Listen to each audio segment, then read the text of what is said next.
5ចំណុចនៃពាក្យសម្ដីរបស់ពុកម្ដាយដែលបន្សល់ទុកនៅភាពឈឺចាប់រាល់ស្នាមរបួសទាំងអស់មិនមែនកើតឡើងដោយសារតែស្នាមរបួសនៅលើរាងកាយតែមួយមុខនោះទេស្នាមរបួសខ្លះគឺវាកើតឡើងដោយពាក្យសម្ដីដែលធ្វើឲ្យយើងមានអារម្មណ៍ដិតដាមជាមួយវាបើទោះបីជាយើងបានធំធាត់នឹងក្តីក៏ដោយអ្នកទាំងអស់គ្នាដែលឮពាក្យថាពាក្យសម្ដីគឺជាអាវុធមុតស្រួយអត់ហើយជាពិសេសវាកាន់តែមុតកាន់តែឈឺចាប់ហើយកាន់តែដិតដាមនៅពេលដែលពាក្យសម្ដីទាំងនោះចេញពីមនុស្សដែលយើងទុកចិត្តនិងស្រឡាញ់បំផុតនៅក្នុងជីវិតរបស់យើងដែលធ្វើឲ្យការធំធាត់របស់យើងពីក្មេងរហូតដល់ក្លាយទៅជាមនុស្សពេញវ័យនៅតែរស់នៅជាមួយនឹងភាពដិតដាមមួយចំនួនដែលពួកគាត់ឆ្លងកាត់កាលពីវ័យក្មេងប្រយោគខ្លះធ្វើឲ្យគាត់មានគំនិតគុំគួនប្រយោគខ្លះទៀតធ្វើឲ្យគាត់មានដំបៅត្រុតត្រោមហើយនឹងប្រយោគខ្លះទៀតក៏អាចធ្វើឲ្យយើងចងចាំមិនភ្លេចដែរប្រយោគទាំងនោះគឺយើងសិតតែបានឮនៅពេលដែលយើងនៅជាកុមារភាពហើយពាក្យសម្ដីទាំងនោះគឺចេញពីមនុស្សដែលយើងនៅចិត្តបំផុតនោះគឺជាឪពុកម្ដាយរបស់យើងដូច្នេះនេះគឺជារឿង5យ៉ាងនៃពាក្យសម្ដីរបស់ឪពុកម្ដាយដែលវាបានចេះឥទ្ធិពលទៅលើការធំធាត់របស់យើងនៅពេលដែលយើងធំនឹងក្តីហើយពាក្យសម្ដីទាំងនោះបានបន្សល់នូវការចងចាំមួយចំនួននិងរបៀបដែលយើងឆ្លុះបញ្ចាំងនៅពេលដែលយើងធំធាត់វិញទី1អារម្មណ៍ទន់ខ្សោយនៃតម្លៃខ្លួនឯងពេលដែលកុមារឮម្ដងហើយម្ដងទៀតនៅពាក្យថាកូនល្អមិនគ្រប់គ្រាន់ទេឬកូនមិនដែលធ្វើអ្វីមួយឲ្យបានជោគជ័យសោះនៅពេលដែលយើងជាកុមារពាក្យទាំងនេះយើងមិនគិតថាវាជាពាក្យដែលរិះគន់ដើម្បីស្ថាបនានោះទេហើយពួកយើងក៏មិនដែលដឹងថានៅពីក្រោយនៃពាក្យទាំងនេះគឺបង្ហាញពីក្តីស្រឡាញ់របស់ពួកគាត់ដូចគ្នាពីព្រោះពួកគាត់មិនមែនជាមនុស្សដែលធំដឹងក្តីអាចវិនិច្ឆ័យនិងអាចយល់ដឹងពីពាក្យសម្ដីទាំងនោះជ្រាលជ្រៅនោះទេអ្វីដែលពួកគេឃើញគឺជាពាក្យដែលពួកគាត់បាននិយាយហើយជាពាក្យដែលគាត់គិតថាវាគឺជារឿងប្រកបមួយវាគឺជារឿងច្បាស់លាស់មួយដែលពួកគាត់មិនមែនជាមនុស្សដែលល្អគ្រប់គ្រាន់ពិតមែនហើយពួកគាត់ក៏មិនដែលបានធ្វើអ្វីជោគជ័យទៅតាមពាក្យសម្ដីដែលឪពុកម្ដាយរបស់គាត់បាននិយាយនោះទេហើយនៅពេលដែលពួកគាត់ចាប់ផ្ដើមធំដឹងក្តីពាក្យសម្ដីទាំងនោះនៅតែដិតដាមនៅក្នុងអារម្មណ៍របស់គាត់ជានិច្ចដែលធ្វើឲ្យពួកគាត់ចាប់ផ្ដើមសង្ស័យពីតម្លៃរបស់ខ្លួនឯងបើទោះបីជាគាត់មានចំណេះដឹងមានសមត្ថភាពមានជំនាញនិងអាចពឹងផ្អែកទៅលើខ្លួនឯងបាននៅក្នុងការចិញ្ចឹមខ្លួនឯងក៏ដោយក៏ពួកគាត់នៅតែសង្ស័យទៅលើតម្លៃរបស់គាត់ដដែលទី2ការភ័យខ្លាចនៅក្នុងការធ្វើជាខ្លួនឯងនៅពេលដែលកុមារត្រូវបានគេចំអកលេងសើចឌឺដងចំពោះទៅនឹងរបៀបដែលពួកគាត់បញ្ចេញសកម្មភាពបញ្ចេញមតិឬក៏រៀបរាប់នៅពាក្យសម្ដីមួយចំនួនទៅកាន់ឪពុកម្ដាយឬក៏បងប្អូនរបស់គាត់នៅពេលដែលពួកគាត់បញ្ចេញសកម្មភាពទាំងនោះមនុស្សជុំវិញខ្លួនគាត់បែរជាឆ្លើយតបជាមួយគាត់នឹងពាក្យចំអកឡកលើយដែលធ្វើឲ្យគាត់មានគំនិតមួយថា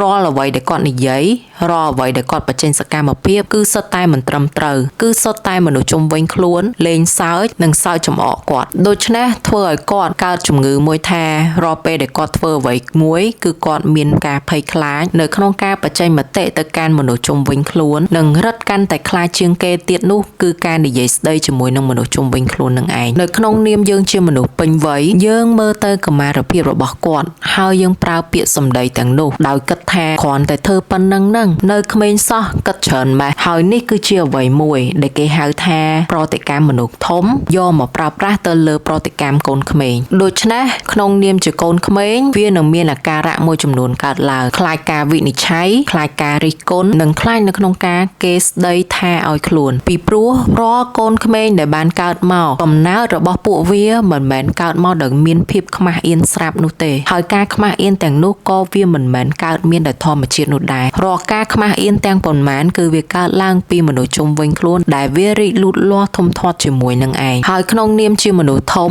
ពួកយើងបានចូលរួមចំណែកនៅក្នុងការបណ្ដុះបណ្ដាលវាពីទូចមកអញ្ចឹងនៅពេលដែលវាធំឡើងគឺពួកវាមិនសូវមានភាពក្លាហាននោះទេហើយក៏មិនហ៊ានប្រឈមមុខជាមួយនឹងអ្វីដែលនៅចំពោះមុខនោះដែរពីព្រោះជំហានចាប់ផ្ដើមនៃការនិយាយជំហានចាប់ផ្ដើមនៃការបញ្ចេញសមត្ថភាពជំហានចាប់ផ្ដើមនៃការបញ្ចេញសកម្មភាពនៅរាងកាយរបស់វាបានប្រឆាំងជាមួយខ្លួនឯងទៅហើយថាវាមិនអាចធ្វើបានពីព្រោះវាបានមើលឃើញថាបើសិនជាវាបានធ្វើទង្វើទាំងនឹងអនាគតវានឹងមានអ្វីមួយត្រូវបានសើចចំអកមកលើវាវិញទី3ការប្រៀបធៀបឥតឈប់ឈរនៅពេលដែលយើងកំពុងតែលូតលាស់វាជាធម្មជាតិនៃប្រជាជនអាស៊ីរបស់យើងដែលយើងចូលចិត្តយកកូនយើងទៅប្រៀបធៀបជាមួយនឹងនរណាម្នាក់ដែលនៅជុំវិញខ្លួនគាត់ហើយវាផ្ដើមចេញពីការប្រៀបធៀបរវាងបងប្អូនបង្កើតជាមួយគ្នាឬ ឬក៏បងប្អូនចដូនមួយឬក៏អ្នកចិត្តខាងរបស់យើងហើយការប្រៀបធៀបទាំងហ្នឹងវាធ្វើឲ្យកូនក្មេងមានជំនឿមួយថាខ្ញុំមិនដែលល្អគ្រប់គ្រាន់ទេខ្ញុំអន់ជាងគេរហូតដូច្នេះហើយវាបានពំនាំ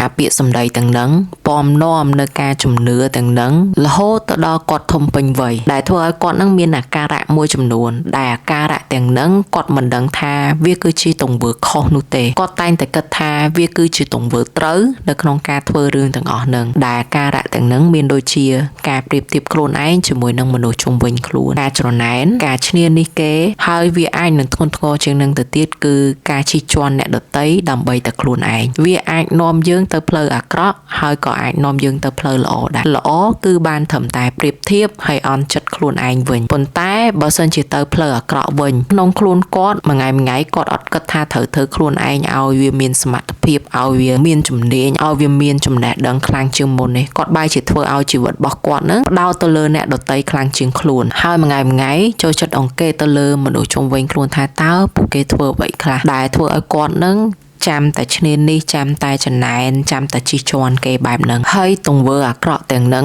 គឺវាកើតឡើងមកដោយសារតែគាត់មានជំនឿមួយនៅក្នុងចិត្តរួចទៅហើយថាគាត់អត់ដែលល្អគ្រប់គ្រាន់ហើយក៏អត់ដែលមានអីប្រសើរដែរគាត់តែងតែអន់ជាងគេជានិច្ចអញ្ចឹងអាហ្នឹងគឺគាត់បានទទួលការពិតតាំងពីក្មេងមកហើយថាគាត់គឺជាមនុស្សបែបហ្នឹងមែនបើទោះបីជាគាត់ធ្វើអ្វីក៏ដោយក៏គាត់នៅតែគិតថាខ្លួនឯងមិនល្អគ្រប់គ្រាន់នៅតែអន់ជាងគេអញ្ចឹងបើកាលណាដែលមនុស្សជុំវិញខ្លួនគាត់មានអ្វីមួយដែលប្រសើរជាងគាត់គឺគាត់មិនធ្វើឲ្យគេមានសំណុកសុខស្រួលនោះទេគាត់នឹងធ្វើទង្វើដែលឪពុកម្ដាយរបស់គាត់នឹងធ្វើមកកាន់គាត់នឹងធ្វើទង្វើទាំងហ្នឹងទៅកាន់មនុស្សជុំវិញខ្លួនដូចគ្នាទី4ការលំបាកនៅក្នុងការទុកចិត្តទៅលើរឿងស្នេហារាល់ពេលដែលយើងមានទំនាក់ទំនងជាមួយនឹងដៃគូឬក៏សង្សាររបស់យើងនៅពេលដែលពួកគាត់ធំដឹងក្តីហើយការមានស្នេហាទាំងហ្នឹងលាយជាមួយនឹងការរិះគន់លាយជាមួយនឹងពាក្យឌឺដលាយជាមួយនឹងការលេងសើចចំអកលក់លើយនោះវាមិនខុសអីពីអ្វីដែលគាត់បានឆ្លងកាត់ជាមួយនឹងឪពុកម្ដាយរបស់គាត់រហូតដល់គាត់ធំដឹងក្តី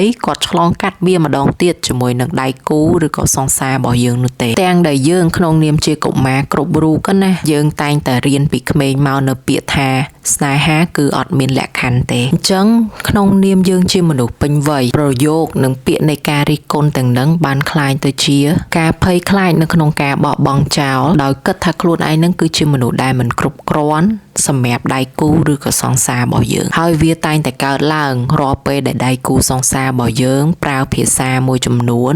ដែលវាប៉ះពាល់ទៅដល់អតីតកាលដែលគាត់ឆ្លងកាត់ជាមួយនឹងឪពុកម្ដាយដូចជាពាក្យរិះគន់មួយចំនួនដែលគាត់ទទួលបានថ្មីមកទៀតហើយគាត់ចាប់ផ្ដើមគិតទៅលើខ្លួនឯងថាតើខ្លួនឯងពិតជាមិនល្អគ្រប់គ្រាន់សម្រាប់អ្នកណាទាំងអស់មែនអត់សូម្បីតែឪពុកម្ដាយសូម្បីតែដៃគូសង្សាររបស់យើងនឹងក៏គាត់នៅតែមិនឃើញពីតម្លៃរបស់យើងក៏គាត់នៅតែរិះគន់ក៏គាត់នៅតែប្រៀបធៀបយើងជាមួយនឹងមនុស្សជុំវិញខ្លួនទៀតអញ្ចឹងណាហើយជួនកាលទៅបើសិនជាយើងគិតនៅក្នុងគំនិតបែបមួយទៀតណាផ្ទុយពីអ្វីដែលខ្ញុំនិយាយមុនហ្នឹងទៅជាយល់ថាពេលខ្លះការដែលរិះគន់បែបហ្នឹងក៏គាត់អាចមានអាការៈថាគាត់ស្រឡាញ់យើងខ្លាំងពេកគាត់ងប់ងល់ជាមួយនឹងយើងពេកបានជាធ្វើឲ្យគាត់នឹងមានការរិះគន់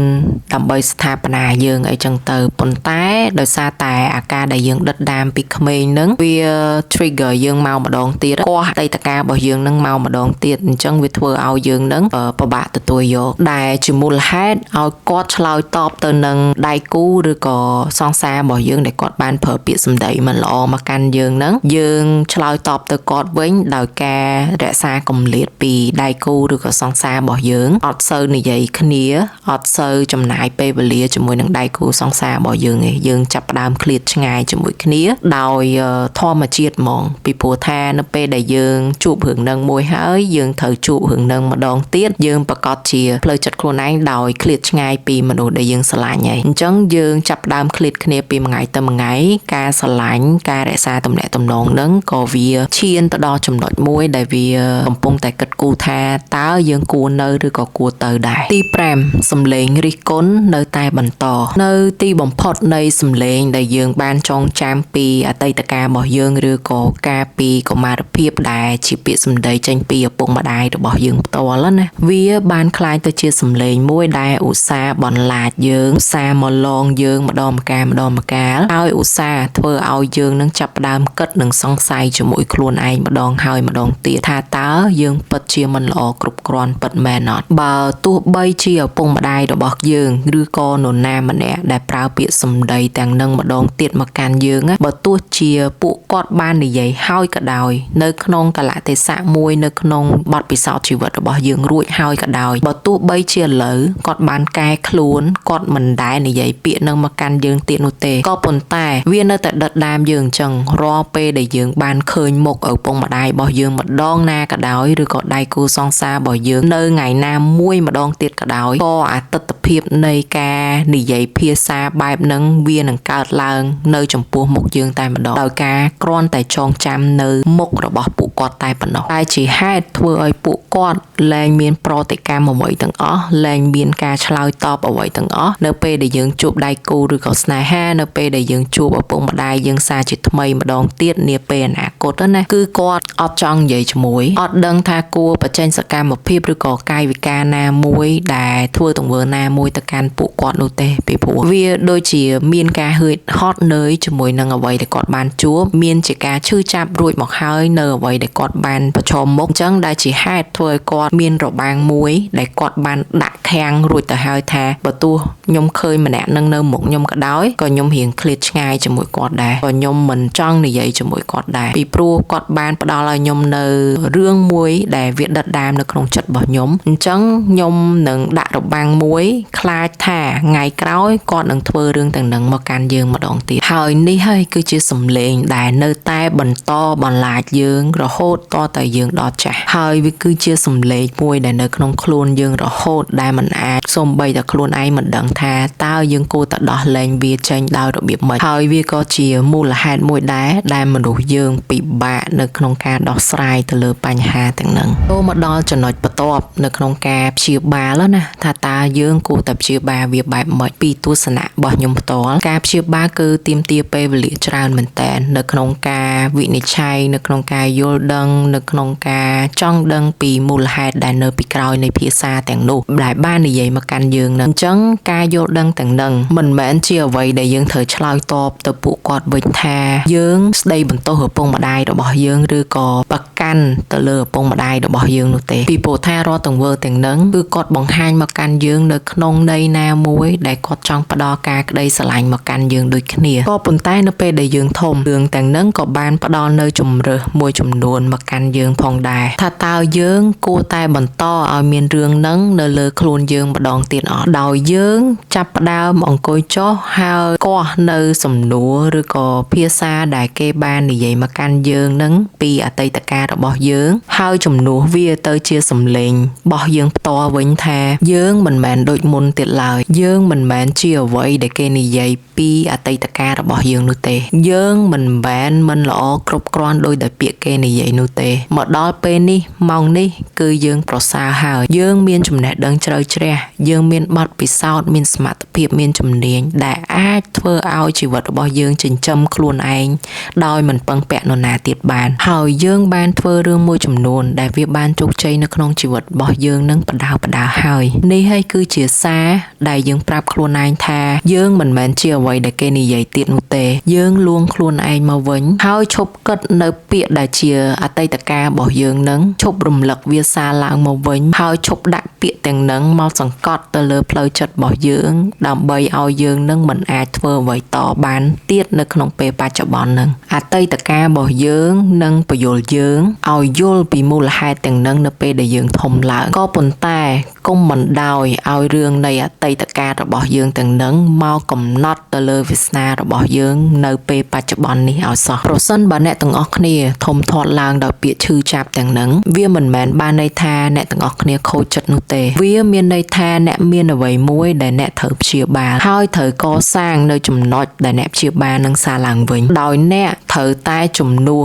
នៅពាក្យសម្ដីមួយចំនួនអនុញ្ញាតឲ្យវាចូលមកជំនួសនៅភាសាដែលវាបានកើតឡើងនៅអតីតកាលរបស់យើងហើយសំឡេងថ្មីទាំងនោះគឺជាក្តីសង្ឃឹមនៅក្នុងការជំរុញឲ្យយើងធ្វើអ្វីមួយនាពេលបច្ចុប្បន្នដែលវាគឺជាសំឡេងដែលស្ងប់ស្ងាត់ជាងមានសន្តិភាពជាងនិងមានឥទ្ធិពលជាងនៅក្នុងការធ្វើឲ្យជីវិតរបស់យើងកាន់តែប្រសើរ